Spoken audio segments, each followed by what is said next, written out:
हमारे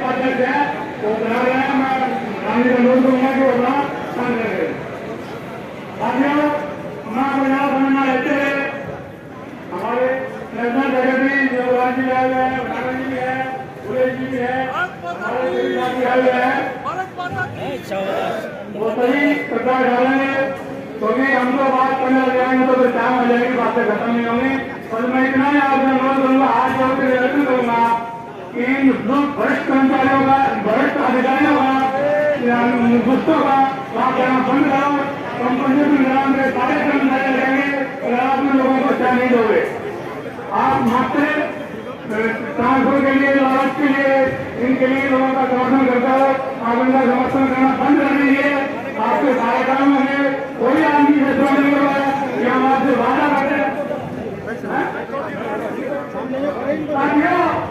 ये हमारे ना हुआ तो परेशानी तो होगी। तो हमारे कुछ मसलों के साथ भी, और हम कहते हैं कि उनका अधिकारों में जाना भी चाहिए। यूनियन तो उनकी मांग उठाई नहीं है, लेकिन उन्होंने वहां अपनी बात रखी, सीओ साहब के पास गए तो सीओ साहब ने कहा कि भाई मैं तो परमानेंट कर दूं, पर ये मेरे हाथ में नहीं है। हमारे जल बोर्ड में मेंबर एडमिन अपॉइंटिंग अथॉरिटी है, वो बेलदार को परमानेंट कर सकती है। अपॉइंटिंग अथॉरिटी का मतलब यही है कि वो नौकरी रख भी सकती है और नौकरी पे डिसिप्लिनरी अथॉरिटी वही है, कोई कार्रवाई होगी तो वो हटा भी सकती है। तो मसलों के रेगुलेशन के लिए मेंबर है कॉम्पिटेंट है, लेकिन यहां पर सीओ भी ये कहते हैं कि मेरे हाथ में नहीं है, मैं कॉम्पिटेंट नहीं। तो भी कौन कॉम्पिटेंट है? क्योंकि जी हमारे सत्येंद्र जैन साहब के पास जाइए, उनसे मिलिए, वो आपको परमानेंट कर सकते। तो उदित प्रकाश राय साहब, माननीय हमारे सीओ साहब, फिर आप यहां किस लिए बैठे हुए हैं? फिर आप यहां किस लिए बैठे हुए हैं? उन 10 कर्मचारियों के सस्पेंशन के लिए बैठे हुए हैं, इंजीनियरों को धमकाने के लिए बैठे हुए हैं, 20 कर्मचारियों का टर्मिनेशन के लिए बैठे हुए हैं, उनके ऊपर एफआईआर कराने के लिए बैठे हुए हैं। अरे कोई एक काम उनके हित का भी तो बता दीजिए जो तुमने किया हो, जो सीओ साहब ने डिसीजन दिया हो, एक काम तो बताइए भाई। लेकिन वो सीओ साहब भी जो उनकी पढ़ाई है, आईएएस की पढ़ाई, उन्होंने वो गिरवी रख दी है सत्येंद्र जैन के घर पर, सत्येंद्र जैन के बच्चों को। मैं तो निखिल कुमार जी जो हमारे सीओ थे, कहना निखिल कुमार जी सीओ जानते हैं ना आप लोग, मैं तो आज उनकी तारीफ करूंगा, चाहे उन्होंने हमारा कोई काम नहीं किया हो। उन्होंने दिल्ली सरकार की गलत बातों को मानने से इनकार कर दिया और नतीजा ये हुआ कि निखिल कुमार जी को लंबी छुट्टी पे दिल्ली सरकार ने भेज दी। बाद में करूँ बड़े भाई, ठीक है। और निखिल कुमार जी ने छुट्टी पे जाना तो मंजूर कर लिया, लेकिन सत्येंद्र जैन और अरविंद केजरीवाल के तलुए चाटने उन्होंने नहीं। तो फिर तो निखिल कुमार जी बेशक यह नहीं है, तारीफ तो होनी चाहिए ना, तारीफ के हकदार है वो। और हम तो ये कहेंगे,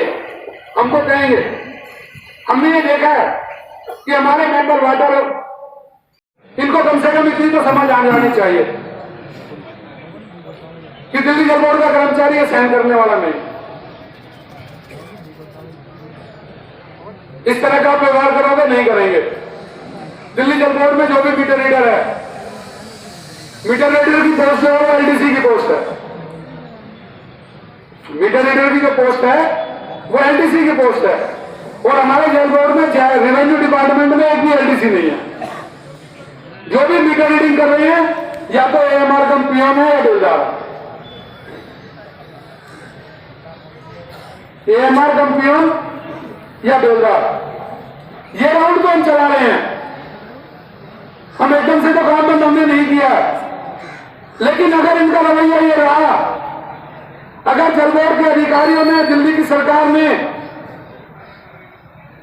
हमारे कर्मचारियों का सस्पेंशन, टर्मिनेशन वापस नहीं लिया, जल बोर्ड के कर्मचारियों के, मस्टोर के कर्मचारियों को परमानेंट नहीं किया, कंपनसेंट अपॉइंटमेंट में जो लोग लगने चाहिए 600 लोगों को अपॉइंट नहीं किया, हमारे पीएस का हिसाब किताब जो करोड़ों का घोटाला है वो अगर आपने नहीं दिया, जो विजिलेंस में जांच चल रही है वो जांच तुरंत बंद नहीं की, और विप्रो कंपनी की जांच करा के किस तरह से वो हमारे टैब को डिलीट करती है, उनके खिलाफ अगर आपने कार्रवाई करके उसको ब्लैकलिस्ट नहीं किया तो आने वाला जो राउंड है कम से कम ये बेलदार तो आपकी मीटर रीडिंग नहीं करेगा। ये संभव ही नहीं है, ये संभव ही नहीं है कि आप हमें आरोप पर तलवार चलाते रहें और हम आपकी मीटर रीडिंग करते रहें। हम तो बेलदार हैं, हम तो खुदाई कर लेंगे, हम तो पंप ड्राइवर की हेल्प भी कर लेंगे, हम तो फोरमैन की हेल्प भी कर लेंगे, हम तो कहीं सीवर में है तो सीवर साफ कर लेंगे, लेकिन हमें माफ करो हम तुम्हारी रीडिंग नहीं करेंगे। ये हमें इनको बताना पड़ेगा।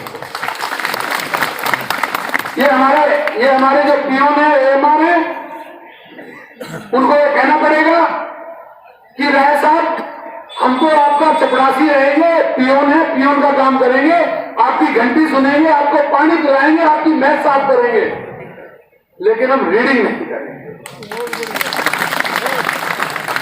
ये समय आ रहा है, ये समय आ रहा है, सही समय पर हम इसकी घोषणा करेंगे।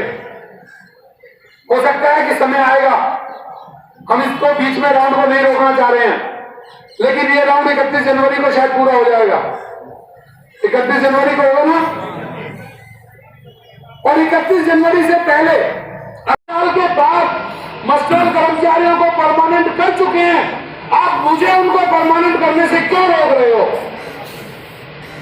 मुझे उनको परमानेंट करने दीजिए, ये बात उनको सत्येंद्र जैन को कहनी चाहिए थी या नहीं कहनी चाहिए थी, लेकिन हमारे मस्टर्ड के कर्मचारियों को वो कहते हैं कि भाई उनके पास जाइए, वो करेंगे। यानी इसका मतलब इनके कहने से तो ये उजागर होता है कि जलबोर्ड कर्मचारी जो परेशान हो रहा है, जलबोर्ड कर्मचारियों के ऊपर जो हमले हो रहे हैं, अगर उनका जिम्मेदार अगर किसी को माना जाए तो हमारे राय साहब सत्येंद्र जैन को जिम्मेदार ठहरा रहे हैं, वो सत्येंद्र जैन जिम्मेदार होंगे। इनका यहां से अधिकारी बिल्कुल नपुंसकता करके बैठे हुए हैं। दोस्तों, हमारे जो अधिकारियों को ये रवैया है, अभी ये कार्यक्रम हमने अंदर ये मैसेज था कि हम अपना मेमोरेंडम देना चाहते हैं।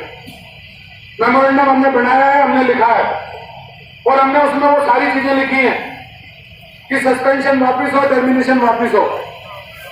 जो विजिलेंस डिपार्टमेंट के अंदर अभी भी वो 78 लोगों की लिस्ट जो मैंने बताई, उसके अलावा 217 लोगों की लिस्ट और है जो विजिलेंस में जांच चल रही है। रिवेन्यू के 300 आदमी, उनके ऊपर जांच गिरने वाली है। अगर हम, मेरे ख्याल है 11 तारीख को हमने जो यहां पे किया,